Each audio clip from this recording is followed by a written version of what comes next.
본 방송에서 제공하는 투자 정보는 투자 판단에 대한 조언입니다. 방송에서 제공하는 주식의 가치, 가격 상승 및 가격 하락에 대해서는 방송사에서 보장하지 않습니다.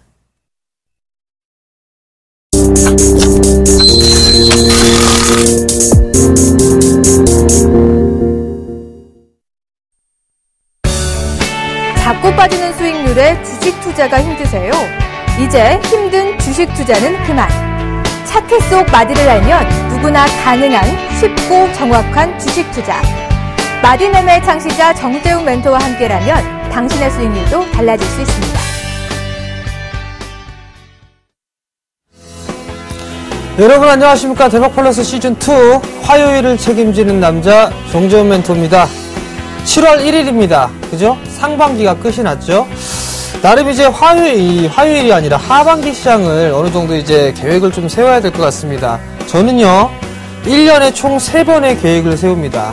연초에 세우고요, 하반기, 즉 7월달 초에 계획을 세우고요, 맨 마지막에 연말에 계획을 세웁니다. 대부분 다 연초 시장에는 아마도 연초에는 담배를 끊어보자, 한번 술을 줄여보자, 이런 얘기들 좀 많이 할 거고요. 건강을 좀 생각을 하고요.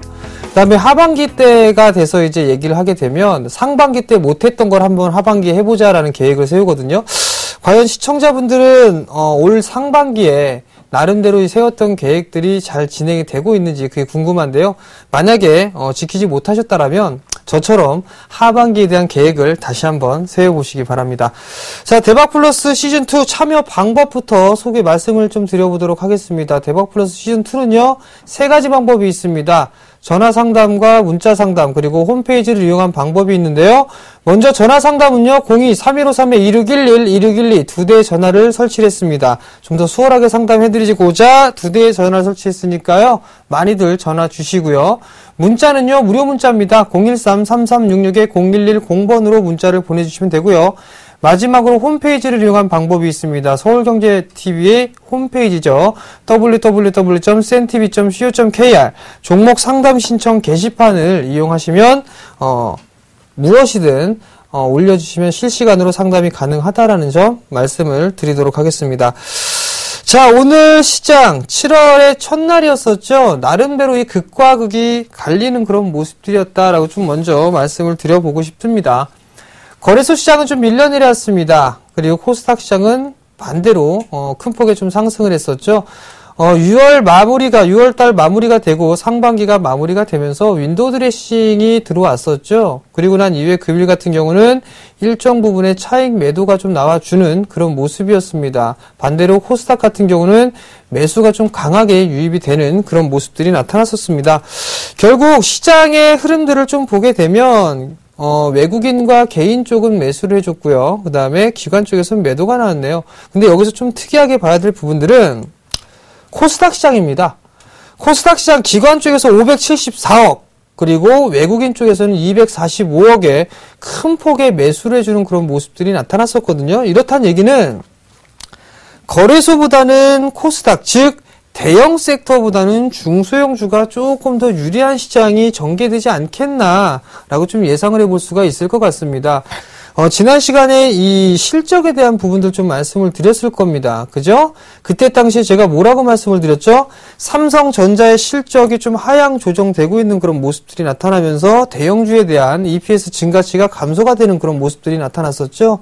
그것 때문에 아마도 대형주에 대한 수익률 게임보다는 중소형주에 대한 수익률 게임이 조금 더 좋지 않겠느냐라고 좀 보고 싶습니다. 오늘 같은 경우를 보더라도 많이 빠졌던 종목군들에서 기술적인 반등의 흐름들이 나와주는 종목군들이 많았었고요. 그리고 중형주들이 나름대로 좀 강한 그런 모습들이 많이 좀 나타났습니다.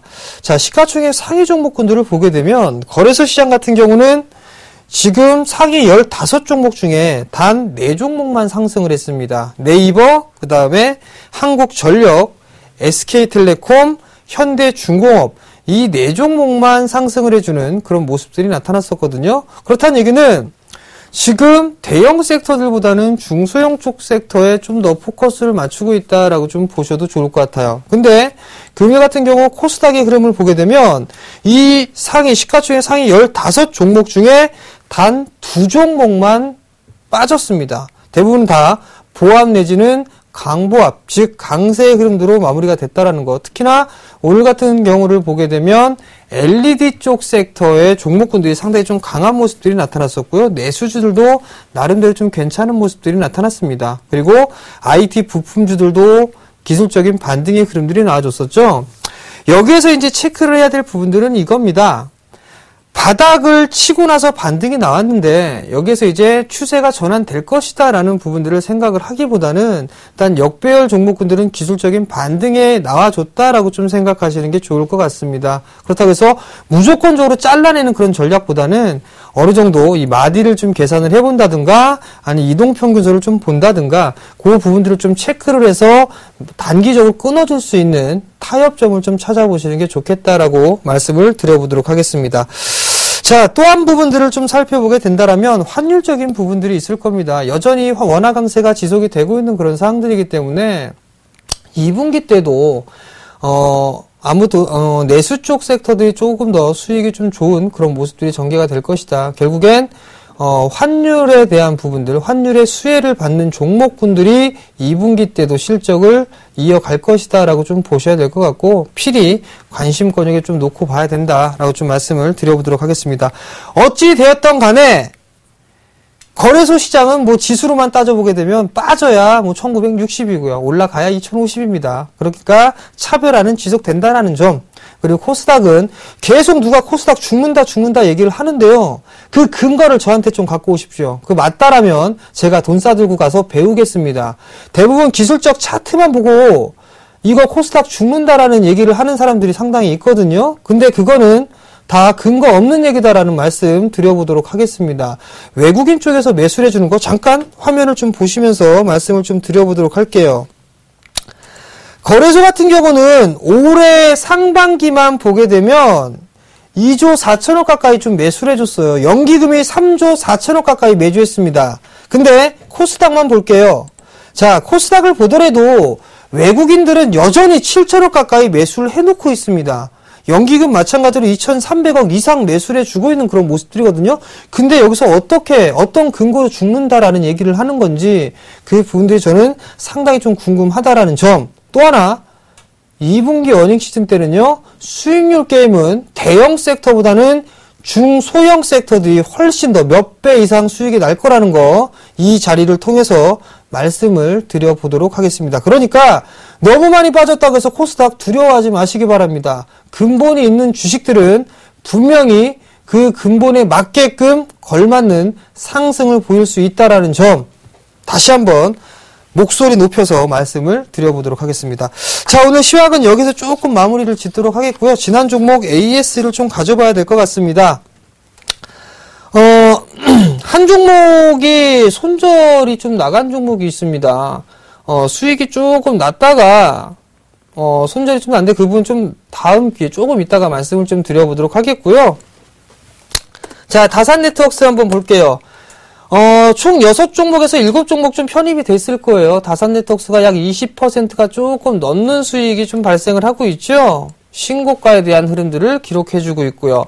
통신장비 쪽 섹터들이 요즘에 좀 포커스를 받고 있습니다. 뭐 다산네트웍스, 그 다음에 오이솔루션 뭐 이런 종목군들 괜찮은 모습들이 나타나고 있다라는 거. 그렇다면 충분히 상승을 할 수가 있다라고 좀 보셔도 좋습니다. 여전히 신고가를 기록하고 난 이후에 견조한 모습들이 나타날 수 있고 그러한 부분들 때문에 추가적인 상승이 가능하다라는 점 말씀을 드려보도록 하겠고요. 자, 다음 종목은요. 바이넥스입니다. 바이넥스도 마찬가지입니다. 어제 전날 조금 많이 눌러주면 한번 편입을 해보려고 바이넥스를 막상막하 투매수에 이 히든카드로 좀 말씀을 드렸었는데요.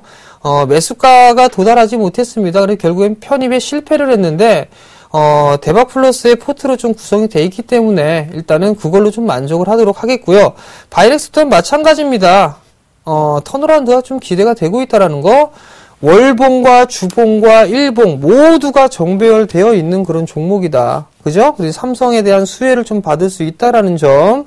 그리고 올해는 반드시 좀 턴어라운드가 될 수 있다라는 그런 기대감을 가지고 있기 때문에 조금 더 상승을 할 수 있다. 그럼 결국엔 보유 관점으로 유지해보자라는 말씀 드려보도록 하겠고요. 세 번째 이제 실리콘웍스입니다.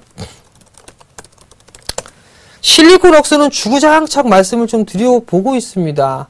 61선을 지지를 해주고 있는 그런 모습들이 나타나고 있고요. 근데 대량 거래가 좀 터지는 그런 모습들이 나타났었는데 여기서 죽지 않았습니다. 60일을 지지를 해주고 있는 그런 모습들이 나타나고 있고요. 결국에는 무슨 얘기냐, 추가적인 좀 상승이 가능할 수 있다라고 좀 보셔야 될 것 같아요. 자, 여전히 정배열권역이죠. 여전히 정배열권역으로 좀 나타나고 있다라는 거. 그렇다면 이 크게 나왔던 이 대량 거래가 문제가 되는 부분들은 없다라는 얘기입니다. 즉, 만약에 이 위에서 정말 다 모두가 매도를 했다라면 이 주가는 죽어 내려왔어야 됩니다. 근데 그 자리대를 이탈했지만 지지를 받고 다시 이격을 좁히고 있는 그런 과정이죠. 아마 하반기에 대한 실적 괜찮을 겁니다. 2분기 때까지 뭐 좀 안 좋네 뭐하네 이런 얘기가 나오는데 애플, LG, 그죠? LG가 인수했잖아요. 그죠? 그럼 그런 시너지 효과가 충분히 나올 수가 있겠죠? 지난주 시간에 그 말씀을 좀 드렸을 겁니다. SK가 SK 하이닉스를 인수를 하면서 시너지 효과를 냈듯이 이 실리콘웍스도 LG가 인수를 하면서 충분히 시너지 효과를 낼 수 있다라는 점에 포커스를 좀 맞추시면 된다라고 좀 말씀을 드려보도록 하겠습니다. 자, 또 한 종목이 있죠? KG ETS입니다. KG ETS. 꾸준하게 좀 상승을 해주는 그런 모습들이에요. 보시면 상장을 하고 난 이후에 계속적으로 5,000원대 후반권역에서 4,000원대 초반권역, 큰 박스권역으로 좀 진행이 되고 있습니다. 연초 시장에 움직였던 부분들은 이 중국 쪽 시장에서 훈풍이 불었죠. 그죠? 환경에 대한 부분들 상당히 좀 신경을 많이 썼었는데 그것 때문에 상승했다가 가격 조정을 강하게 받고 난 이후에 수렴 과정을 좀 거쳤습니다. 그리고 이제 발산하는 과정이거든요. 나름대로 증설도 하고 있고요. 시화산업단지에 대해서 지금 증축을 하고 있죠. 그런 부분들을 보게 된다라면 충분히 성장할 수 있는 그런 모멘텀도 가능히 있다라는 거. 수급적인 부분들 좀 잠깐 볼게요. 기가 막히게 수급이 좋죠. 지금 보게 되면 공격적으로 매수세가 들어와주고 있는 그런 모습들이죠. 결국엔 10거래일 연속적으로 매수세가 유입이 되고 있다라는 얘기입니다. 마치 사마네트웍스의 수급을 보는 것 같아요. 아주 좋습니다. 그죠? 그럼 좀 더 상승할 수 있기 때문에 보유 관점 말씀을 좀 드려보도록 하겠고, 그 다음 종목은 중앙백신입니다. 자, 중앙백신을 보게 되면 좀 확대를 해서 봐야 될 것 같아요. 자, 이게 뭐죠? 이거는 한 가지 이슈 때문에 상승을 했던 부분들입니다. 근데 밀려 내려오고 나서 수렴 과정을 오랜 기간 거쳤어요.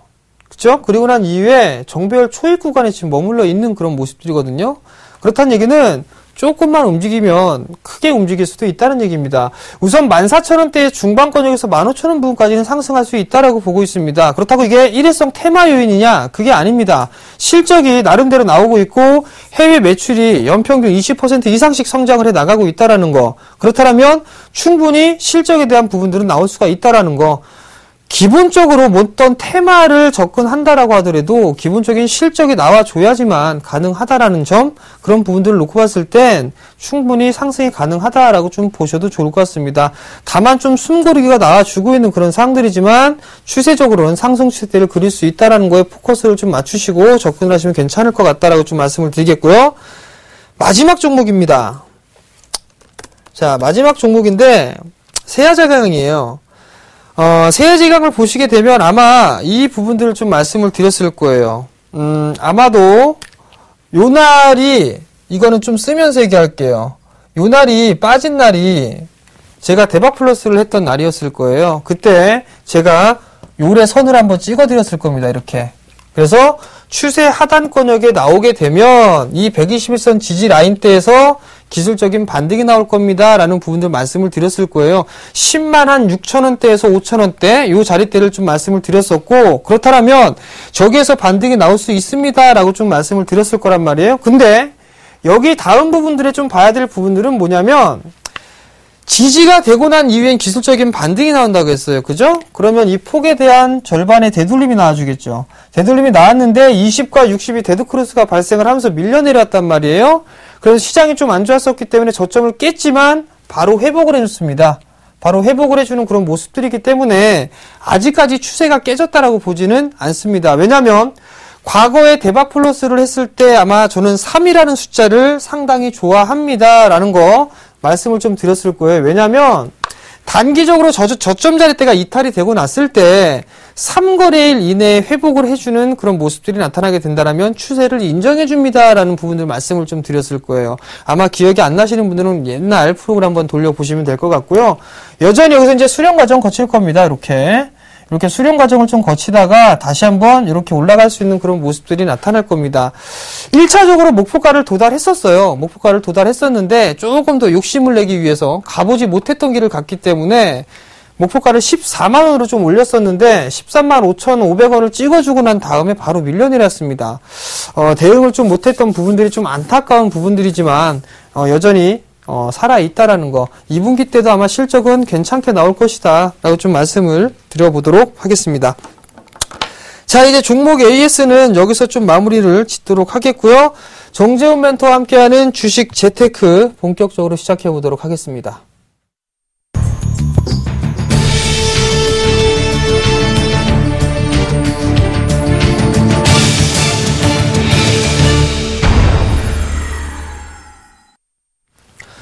자, 정재훈 멘토와 함께하는 주식 재테크 시간입니다. 벌써 몇 번째 시간인지는 세보질 않아서 모르겠습니다. 자, 하나씩 넘어가 볼게요. 7월달입니다. 이제 어닝 시즌에 대한 투자 전략을 좀 말씀을 드려야 될 것 같아요. 제가 막상막하 투메이쇼를 나올 때 얘기했던 부분들이 상당히 좀 많이 있습니다. 바로 이거거든요. 이거 턴어라운드입니다. 턴어라운드라는 얘기인데 여기선 두 가지가 있을 거예요. 턴어라운드가 뭐냐면 적자에서 흑자로 돌아서는 그런 부분들이 있고요. 흑자 기조를 유지를 하고 있는데 흑자에 대한 규모가 축소가 되는 거죠. 흑자에서 더 큰 흑자로 돌아서는 그런 모습들이거든요. 결국에 무슨 얘기냐면 실적이 많이 나왔다가 어떠한 부분들 때문에 밀려 내려왔어요. 그리고 나서 다시 돌아서는 이 타이밍, 이것도 마찬가지로 턴어라운드다라고 좀 보셔도 좋을 것 같거든요. 이러한 부분들이 가장 주가에 대한 상승 탄력은 강하게 받을 수 있습니다. 그래서 막상막하 투메이쇼에서 주로 이 턴어라운드가 될 수 있는 그런 종목군들을 많이 좀 말씀을 드렸던 것 같아요. 첫 번째 종목이 뭐가 있었죠?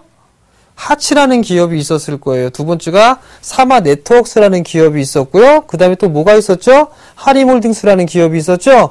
전부 다 1등 했던 종목군들이잖아요. 그죠? 이게 바로 공통점이 턴어라운드다라고 좀 보셔도 좋을 것 같아요. 자, 이거는 그냥 제가 하는 얘기는 아닙니다. 통계치를 좀 조사를 했습니다. 조사를 했는데 시장 수익률을 정말 크게 상회하는 그 부분들이 바로 턴어라운드다라고 여기에 이렇게 쓰여 있습니다. 그러면 이 부분들을 한번 살펴보셔야 될 것 같은데 파란색은 거래소고요. 조금 옅은 색은 턴어라운드가 될 수 있는 그런 부분들, 그 다음에 조금 느린 부분들은 진하고 조금 진하고 그 다음에 아주 여린 부분들이 있어요. 이게 바로 턴어라운드거든요. 턴어라운드라고 좀 보실 수가 있는데 여기에서 좀 보게 된다라면 코스피 시장보다 혹은 코스닥보다 턴어라운드가 됐던 이런 종목군들의 수익률이 월등하게 크게 나타난다라는 부분들이에요. 2010년도 그랬죠? 2011년도 마찬가지로 10%가 빠졌습니다. 지수는요. 근데 턴어라운드가 된 종목은 반대로 14%의 수익을 냈어요. 2012년도 같은 경우는 9%의 시장 성장을 보였다면 턴어라운드가 됐던 부분들은 24%가 넘는 수익이 좀 발생을 했습니다. 항상 보게 되면 턴어라운드가 될 수 있는 종목군들의 수익률이 월등히 더 크다라는 거. 적게는 1.6, 7배 정도에서 많게는 2배 이상 수익률이 증가가 됐다라는 얘기. 통계로 확인이 가능하시죠. 근데 그 다음 장을 보시게 되면 턴어라운드가 되더라도 한 개가 턴어라운드가 됐느냐 아니면 모두가 턴어라운드가 됐느냐 이 부분들을 보셔야 돼요. 영업이익과 순이익이 동시에 턴어라운드가 됐다라고 하면 그건 아주 금상첨화입니다. 자, 보시게 되면 영업이익만 턴어라운드가 됐을 때는 35%의 수익률을 보였습니다. 근데 동시다발적으로 턴어라운드가 됐다는 주가는 46%로 증가가 되는 그런 모습들이 나타나죠. 2011년도도 마찬가지입니다. 2배 이상의 수익률의 격차가 날 수 있다는 거.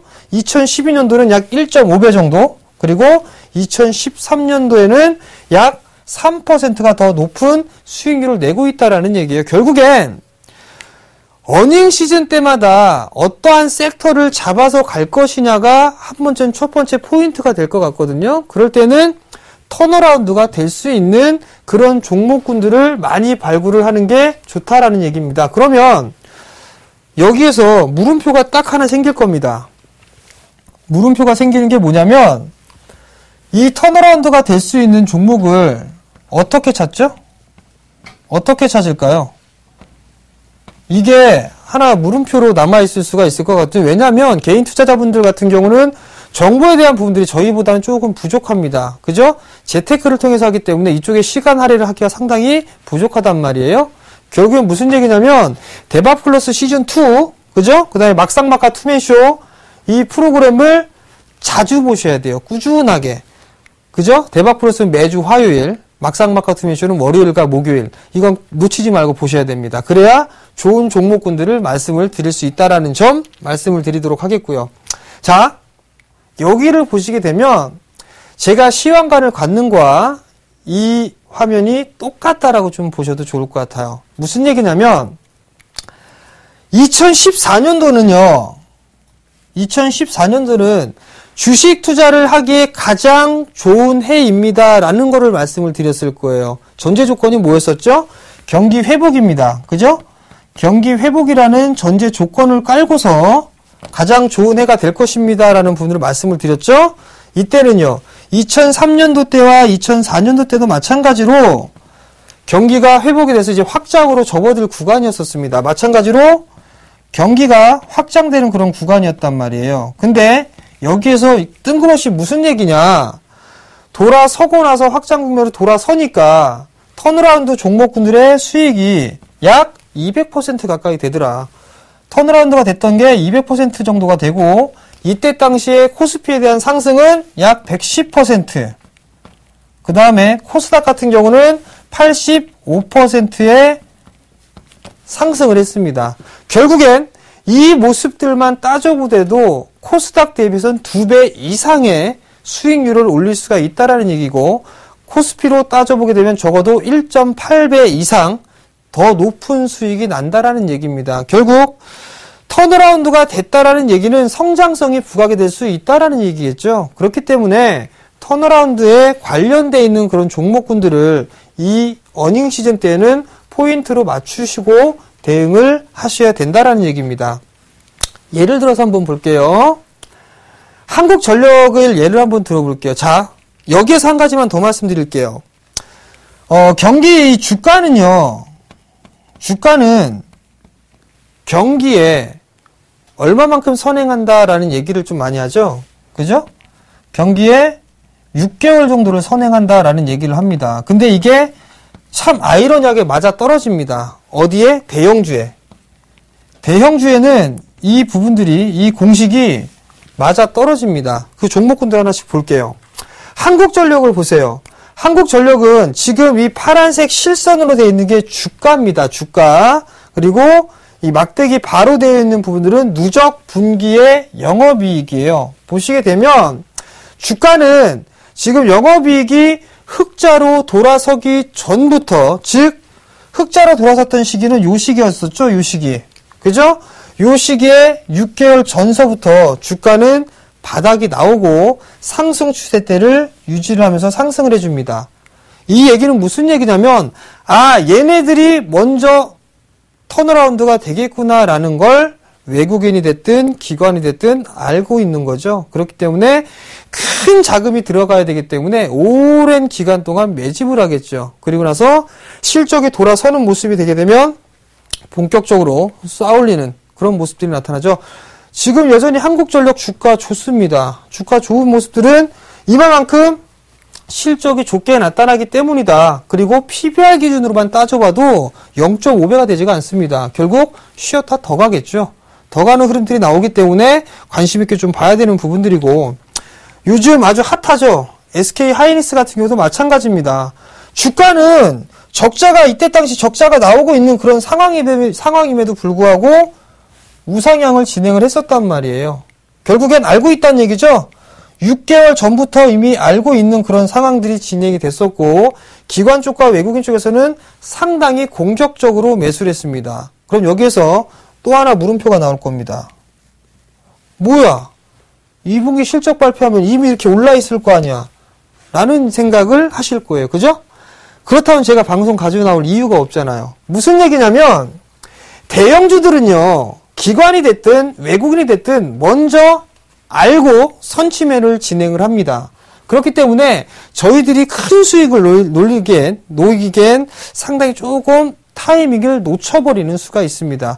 연속성이 있어야 되겠죠? 3분기 때 더 좋아져야 되고 4분기 때 더 좋아져야지만 올라갔던 거에 그 이상으로 올라간단 말이에요. 근데 아직까지는 모르잖아요. 3분기 바로 내일 일도 모르는데 3개월 뒤에를 어떻게 알겠습니까? 그래서 대형주 같은 경우는 이미 주가의 수준 혹은 기술적 분석을 보고 바닥이 좀 나왔구나, 돌아서겠구나를 예측을 하는 그런 부분들인데 상당히 좀 개인 투자자분들한테는 좀 부족한 부분들이 있을 수가 있어요. 근데 여기서부터 이제 틀리죠. 일진전기 상당히 좀 괜찮은 종목입니다. 그죠? 신고가를 그리고 있고 약간 숨고리가 좀 나와주고 있죠? 근데 이 친구 같은 경우는 보세요. 주가가 지지부진했습니다. 주가가 지지부진했는데 과거 같았으면 영업이익이 줄어들기 시작을 했다라면 벌써 6개월 전부터 매수를 했겠죠. 근데 이 친구 같은 경우는 흑자로 돌아서는 모습이 나오고 나서부터 본격적으로 상승을 했습니다. 이 얘기는 무슨 얘기일까요? 의미하는 바가 조금 크다라는 건데 이 얘기는 무슨 얘기냐면 개인 투자자분들은요, 그리고 저는요, 확인을 하고 매수하는 걸 좋아합니다. 확인 매수를 좋아해요. 왜? 왜냐면 이유는 단 하나입니다. 시장에 불확실성이라는 게 있거든요. 불확실성이라는 게 있기 때문에 이 불확실성을 없애기 위해서입니다. 실적이 돌아섰을 때 이제 턴어라운드가 되는구나 라고 해서 들어가는 거겠죠. 근데 대형주 같은 경우 이런 것들을 다 알 수가 있습니다. 기업 IR도 많이 하죠. 여기저기 통화 많이 한단 말이에요. 외국인이 됐든 기관이 됐든. 근데 중소형주들 같은 경우는 아직 그렇게까지 많이 활성화되어 있지는 않습니다. 기관이 됐든 연기업이 됐든 매 그 대기업만큼 왔다 갔다 하는 교류가 된다거나 그런 부분들은 없거든요. 또 하나는 중소형주들 중에서 얼마만큼 실적이 나올 것이다 라고 했지만 그게 안 나오는 경우들도 많이 있습니다. 그렇기 때문에 불확실성이 제거하고 난 다음부터 올라간다라는 얘기예요. 결국엔 중소형주가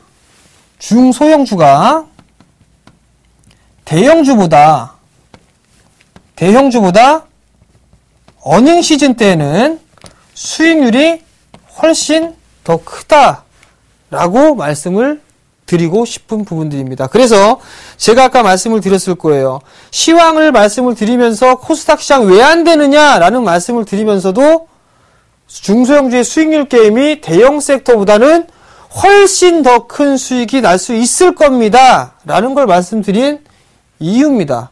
즉 턴어라운드가 되고 있는 종목군들을 관심 있게 본다라면 그만큼 훨씬 더 큰 수익이 낼 수가 있다라는 얘기고 대형주들 여전히 EPS 증가치 하향 조정되고 있는 그런 상황이지만 중소형주들은 여전히 잘 나가는 종목군들이 많이 있거든요.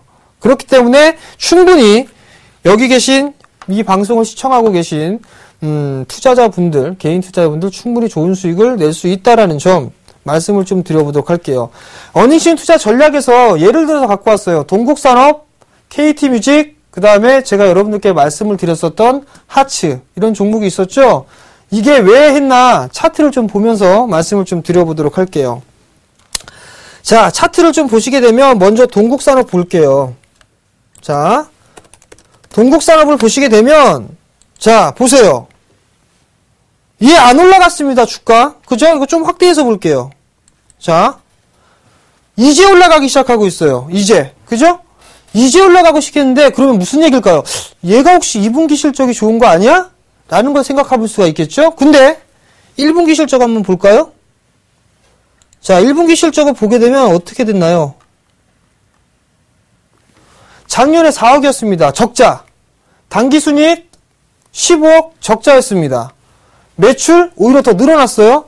4억 적자였는데 지난 1분기 때 60억 흑자로 돌아섰다라는 얘기입니다. 1분기 때 적자였는데 작년 1분기 때는 적자였는데 올해 1분기는 흑자로 턴어라운드죠. 당기순이익도 마찬가지죠. 그러다가 몰랐다가 소외되었다가 최근 들어서 올라가기 시작하는 게 바로 이런 종목이란 얘기입니다. 그러면 이 부분들을 알았다라면, 턴어라운드가 된 걸 알았다라면 들어갈 수가 있겠죠. 충분히. 그죠? 또 하나, 241선 넘어서는 순간 매수하라고 말씀을 드렸었죠. 중장기로 됐든 61선 위에 머물러 있는 종목군들만 보셔라. 61선 지지가 됐다가 하루 이틀 깼다가 다시 바로 들어 올렸습니다. 거래량 증가되면서. 그죠? 저점 이탈 없고. 그렇다면 봐야죠. 실적 나오니까. 즉 근본 있는 주식이잖아요. 그죠? 수급적인 거 한번 볼까요? 수급을 봐도 이제 최근 들어서 매수 들어왔어요. 기관애들 몰랐던 겁니다. 기관애들 몰랐으니까 이제 매수가 들어오는 거예요. 그럼 이런 종목 보셔도 되겠다는 얘기겠죠? 또 다른 종목 뭐가 있었죠? KT뮤직 있었죠. 자, KT뮤직 한번 볼게요. KT뮤직을 보시게 되면 얘도 마찬가지예요. 이거 올라갔을 때는 뭐 이슈 때문에 올라간 겁니다. 그죠? 근데 작년에 12월 달에 2,700원대까지 빠졌습니다. 실적 발표할 때까지 얼마 올라간 것도 없었어요. 그죠? 근데 최근 들어서 다시 올라가려고 하고 있습니다. 그러면 얘가 실적이 좋은가? 라는 부분 생각해 볼 수가 있겠죠. 다시 한번 보자고요. 기업 분석. 자, 기업 분석을 보시면 어때요? 작년에 4억이었습니다. 그리고 2, 3, 4 다 죽 썼어요. 그죠? 근데 작년 1분기 때 4억이었는데요. 올해 14억이었습니다. 그렇다는 얘기는 작년 1분기 때보다 훨씬 더 좋게 나왔다는 얘기겠죠? 여기에서 이제 한 가지 더 확인해야 돼요. 뭐냐면 얘가 흑자 기조를 이어갈 것인가를 체크해야 되겠죠. 거기에 대한 불확실성이 이 친구는 남아있는 겁니다. 그렇기 때문에 크게 상승을 하지 못했던 것이다 라고 생각하시면 되거든요. 아마도 제가 봤을 땐 1분기 때 이 정도가 나왔다라면 2분기 때 적자가 나오지는 않을 것 같습니다. 그렇다면 관심 있게 좀 볼 수 있겠죠. 자, 또 하나 수급적인 거 볼게요. 수급을 보면 이제 최근 들어 다시 매수해주고 있습니다. 이제. 그렇다는 얘기는 2분기 때도 괜찮을 것이다 라고 생각하는 사람들이 많다라는 얘기입니다. 그래서 매수가 들어와 주는 거고, 또 하나 정배열이잖아요. 정배열. 완전 정배열. 그죠? 월봉은요. 월봉이도 정배열입니다. 주봉은요. 주봉이도 정배열이에요. 완전 정배열은 몇 종목 안 됩니다. 1800개 찾아보세요. 아마도 몇백 개 안 될 겁니다. 그들 종목군들 중에서 정배열 초입 구간에 있는 종목군들을 보면 된다라는 얘기입니다. 또 하나가 뭐였었죠? 또 하나가 뭐였는지는 기억이 안 나네요. 하츠가 있었죠? 자, 한번 하츠 볼게요. 하츠를 보시게 되면 자, 요겁니다. 하츠. 에이, 얼마 올라가지도 않았네. 그죠? 확대해서 볼게요. 자, 이렇게. 바닥이 2,560원이었습니다. 바닥이. 고점이 5,500원대입니다. 저희 가족분들 요 시기 때 매수해갖고 50% 먹고 나왔거든요. 수익을 내고 나왔는데 여기서 봐야 될 건 이거였었어요. 인테리어 부분들 있죠. 리모델링에 대한 부분들이 나오면서 수혜를 받을 것이다 라는 얘기는 나왔었습니다. 근데 턴어라운드가 될 것이냐 라는 부분들에 뭐가 있었냐면 얘네가 과연 렌탈 사업이 성장을 할 수 있느냐 이게 관건이었었어요. 근데 1분기 어땠나 한번 보자고요. 자, 1분기를 보시게 되면 작년 같은 경우 6억 적자였습니다. 6억 적자. 당기순이익도 적자. 근데 올해는요. 겨우겨우 흑자 나왔어요. 겨우겨우. 그렇다면 2분기 때도 확인하고 싶겠죠. 1분기 때 흑자로 돌아섰지만 2분기 때 어떻게 나올 것이냐. 또 하나 4분기 때는 10억이 나왔지만 1분기 때는 얼마 안 나왔단 말이에요. 그렇기 때문에 확인하고 싶은 거죠. 만약에 2분기 실적이 잘 나오거나 아니면 수급적인 흐름들로 놓고 봤을 때 기관 쪽에서 만약에 매수가 들어와 준다면 얘는 실적이 좀 더 좋을 겁니다. 그럼 매수해야 되겠죠. 그죠? 이격 많이 벌어져 갖고서 부담스러운 종목군들보다는 제가 말씀드린 이들 종목이 훨씬 더 낫다라는 얘기입니다. 그 부분들을 잊지 마시고 꼭 기억을 하시기 바랍니다. 자, 다음 화면을 좀 보도록 할게요. 원화 강세에 대한 수혜 부분들 좀 볼 수가 있을 것 같습니다. 지난 시간에 좀 말씀을 드렸었죠. 원화 강세에 대한 부분들은 1분기 때 실적이 좋았던 종목군들을 좀 보실 필요성이 있을 것 같아요. 원화 강세가 수혜가 되면 첫 번째로는 수입을 좀 많이 하는 겁니다. 그죠? 수입을 많이 하는 기업이 좋을 것이고요. 또 한 부분들은 부채죠. 부채, 특히나 여기에 외화부채가 큰 기업들이 나름대로 수혜를 좀 받을 수가 있다는 얘기입니다. 여기 또 하나가 있겠죠. 원화 강세가 뭐 진행되니까 곡물 가격이나 이런 부분들 수입을 해야 되니까 좀 더 싸게 할 수 있죠. 한번 생각을 해보세요. 제가 뭐 오감자 뭐 이런 과자를 좋아한다라고 했을 때 다 수입해서 만들 거란 말이에요. 근데 수입 가격이 싸지면 과자 가격 내리는 거 보신 분 계십니까? 아마 없을 겁니다. 과자 가격은 그대로입니다. 원자재는 더 싸게 들어와요. 그럼 그만큼 차익이 많이 남겠죠. 그럼 자연스럽게 실적이 증가가 되겠죠. 그런 시나리오 단순 논리로 보시면 됩니다. 달러 빚이 겁나게 많습니다. 근데 원화 강세가 돼요. 달러가 싸집니다. 그럼 부채는 줄어드는 효과가 있겠죠. 그런 단순 논리로 봤을 때 1분기의 실적이 늘어났던 종목군들이 무엇이 있을까? 그 부분들을 체크를 해보면 된다라는 얘기입니다. 바로 어떤 종목군들이 있느냐 한번 볼게요. 이지바이오, 팜스토리, 삼양통상, 조광피역, YB로드. 여기에서 제가 여러분들께 말씀 안 드린 종목은 없을 겁니다. 이지바이오, 팜스토리는 지난 시간에 공시정보 시스템 가가지고 어떻게 흑자가 났고 어떤 영업이익이 얼만큼 났고 얼만큼 증가가 됐고 이런 부분들 다 까서 보여드렸었죠. 또 하나 YB로드는 막상막하 투명시에서 말씀을 드리면서 관련주들이 삼양통상과 조광피역이 있습니다 라고 좀 말씀을 드렸을 거예요. 주가 한번 보시자고요. 자, 먼저 팜스토리 볼게요. 자, 팜스토리를 보시게 되면 어떤 결과가 나오느냐 이 부분들을 좀 생각해 볼 필요성이 있단 말이에요. 근데 팜스토리를 좀 보더라도 이게 좀 입력이 안 되는 것 같네요. 자, 팜스토리를 보시게 되면 맞잖아요. 여전히 1분기 때 실적이 나름대로 좀 괜찮을 것이다 라고 해서 움직였다가 지금 갇혀있단 말이에요. 많이 올랐으니까. 근데 얘가 원화를 체크를 해보고 곡물 가격을 체크를 해보게 되면 오히려 더 좋으면 좋을지 더 싸지 그 실적이 안 나오지는 않을 거란 말이에요. 그렇기 때문에 이런 종목군들을 보셔도 되죠. 시장은 많이 빠졌지만 즉 코스닥 안 된다라고 얘기했던 사람들이 안 된다라고 계속 얘기했던 지수는 빠졌지만 이런 종목 안 빠졌습니다. 즉 근본 있는 주식은 안 빠졌어요. 또 하나 이지바이오 있죠. 자, 이지바이오 보자고요. 이지바이오를 보시더라도 안 죽었습니다. 아마 신고가 갈걸요? 실적 더 좋아질 겁니다. 아마 1분기 때 실적 잠깐 볼게요. 실적을 보시게 되면 작년에 영업이익 2억 적자였습니다. 당기순이익 65억 적자였어요. 근데 이 회사가 뭘 했다고? 250억 영업이익 흑자입니다. 매출은 줄었는데 왜 그러겠어요? 원화 강세 수에 외화부채가 겁나게 많거든요. 영업이익 증가가 될 수밖에 없죠. 그죠? 맨 마지막으로 한 종목만 더 보여드릴게요. YB로드는 많이 보여드렸으니까요. 삼양통상 한번 보세요. 삼양통상. 원화 강세 수혜주. 그죠? 엄청나게 올라가잖아요. 이게 바로 트렌드입니다. 그리고 근본이 있는 주식이고요. 이런 부분들을 여러분들께 다 대박 플러스를 통해서 말씀을 드린다라는 점 다시 한번 말씀을 드려보도록 하겠습니다. 자, 오늘 저는 여기에서 조금 이 마무리를 좀 하도록 하겠고요. 잠시 뒤에 종목 상담 그리고 내일장 공략주에 대해서 말씀을 드려보도록 하겠습니다.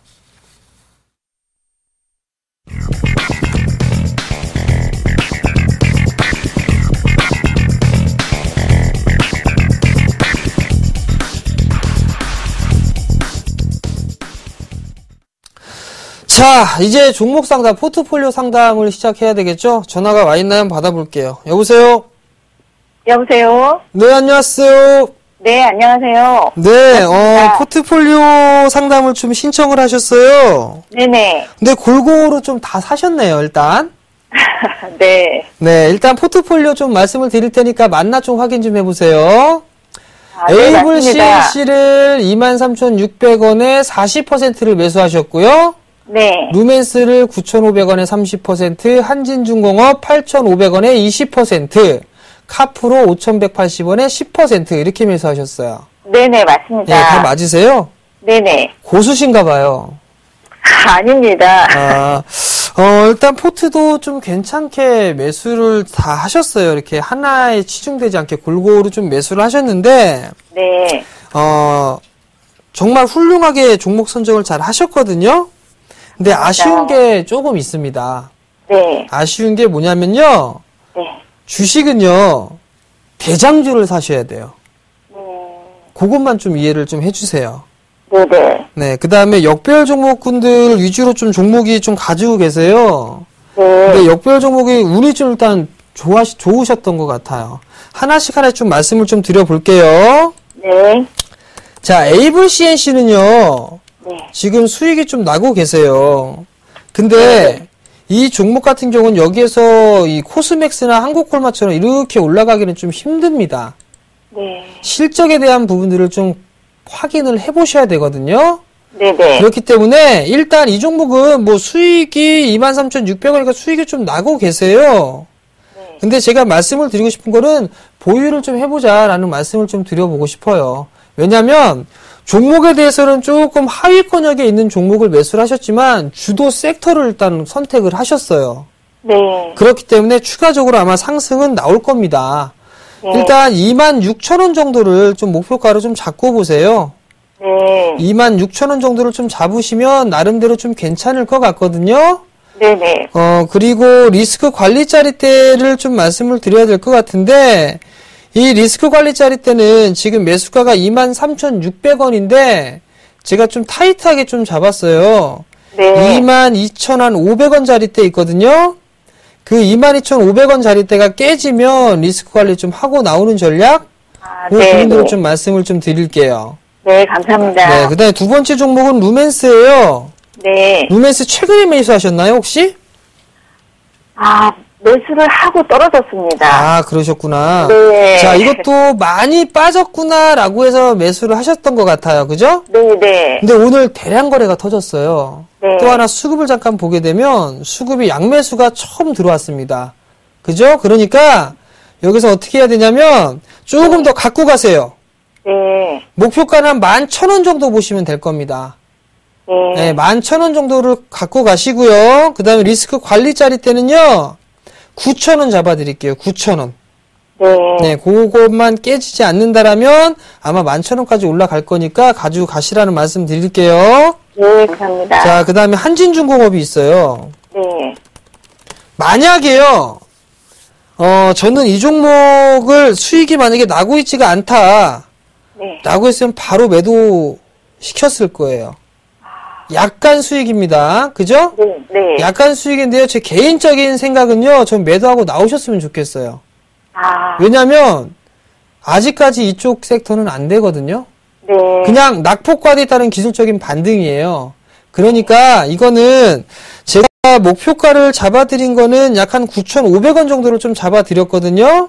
네. 근데 끝까지 요 자리대까지 기다리지는 마시고 네. 제가 봤을 땐 좀 상승하는 9,000원이 넘어가거나 이렇게 수익이 좀 나셨을 때 네. 그때 그냥 저는 매도를 좀 권해드리고 싶어요. 네. 네, 그렇지만 일단은 수익이 조금 나셨으니까 가지고 가자는 말라 전략 말씀을 드리도록 하겠고요. 네. 마지막으로 이제 카프로가 있어요.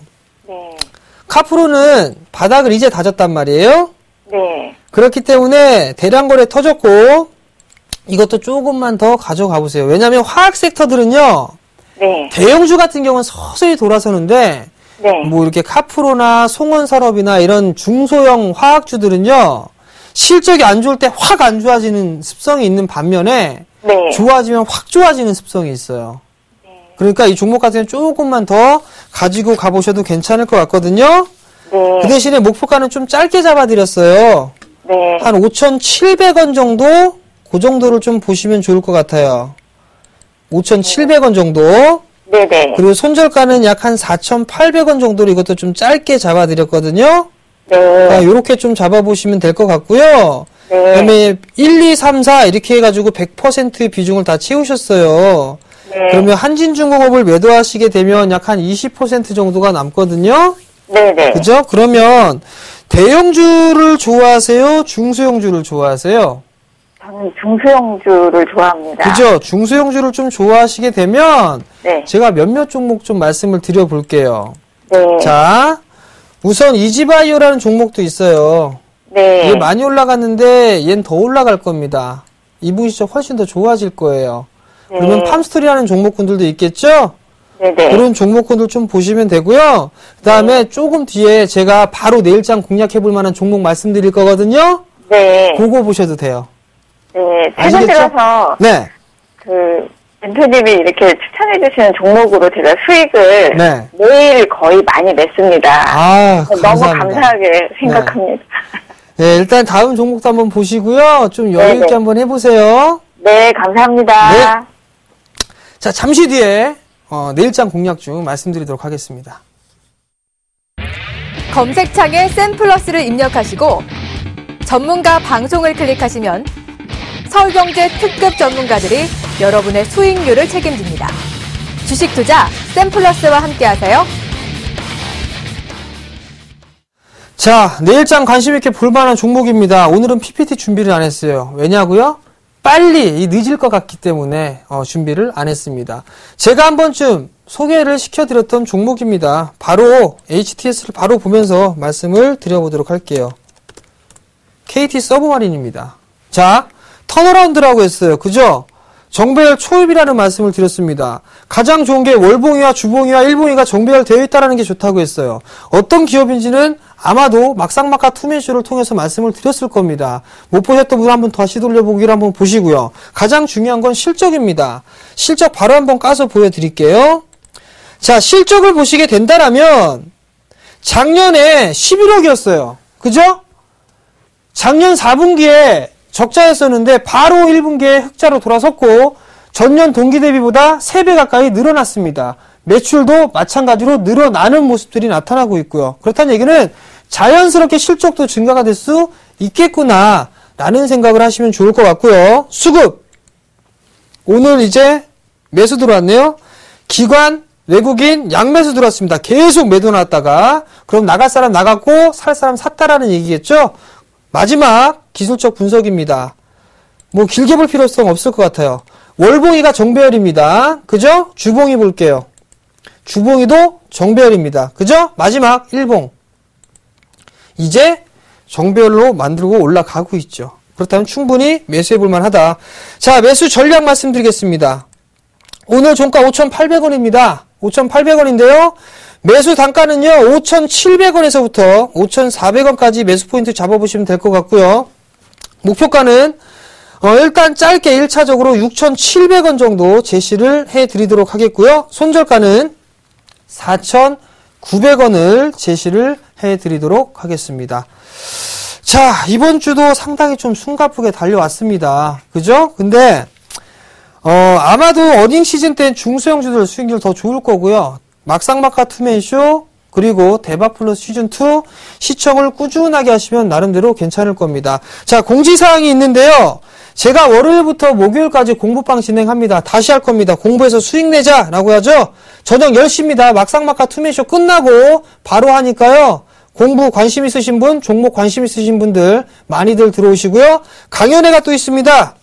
이번 주 토요일은요, 정재훈 멘토, 저하고 이상로 멘토하고 무료 강연회가 있습니다. 토요일 오후 2시고요. 여의도역 4번 출구로 나오시게 되면 금융투자교육원이 있습니다. 그곳 7층에서 하고요. 참가비는 공짜, 무료입니다.